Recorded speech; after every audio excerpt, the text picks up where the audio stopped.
চায়নাতে রান্না করছে, তাদের মাথায় টুপি, মেয়েদের শরীরে হিজাব দেয়া। এই যে দেখেন, এগুলো হোটেলে আপনি নিশ্চিন্তে খেতে পারেন। কাইন্ড অফ সালাদ। চায়নাতে মুসলিম হোটেলের মুসলিম খাবারগুলি খুবই টেস্টি, অন্যরকম স্বাদ। আমরাও রান্না করি, বাট এই স্বাদের ধারে কাছেও আসে না। তাদের খাবার অনেক সুন্দর, অনেক ভালো লেগেছে। তো খাবারগুলোর আমি একটু ভিডিও করছি। আমি অবশ্য অনুমতি নিয়ে নিছি। এই মশলাটা তারা ইউজ করে সব খাবারে, কমন।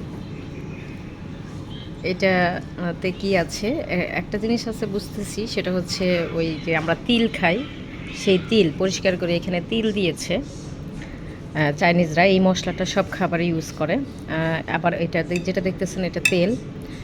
আর হচ্ছে আমি 5 ফোড়নের ফ্লেভার পাইছি, অর্থাৎ বিভিন্ন রকমের মশলা এটাতে আছে। তো এটা ফ্লেভারটা ভালো।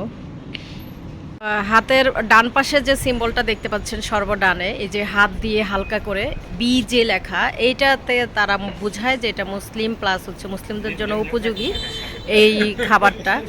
এটা হচ্ছে মানে কি বলে, হালাল খাবারের জন্য। আর the only this symbol is for halal food. হালাল, আচ্ছা। বিজে বিজে বিজে বেইজিং এর বিজে হাতের মতো সিম্বল যেটা দেখতে পাচ্ছেন একদম সর্বডানে, এই সিম্বল দেখলে বুঝবেন যে ওই সমস্ত হোটেলে আপনি হালাল ফুড খাবেন, মানে পেতে পারেন। ওকে,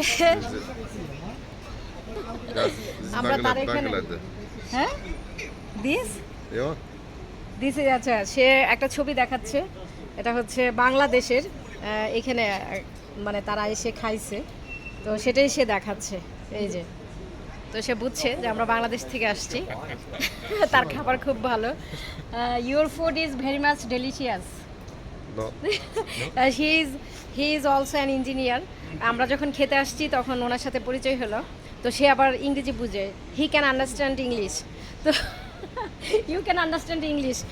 সো সে আমাদেরকে খুব হেল্প করছে। Okay okay okay, bye. হ্যাঁ, এভরিবডি বাই।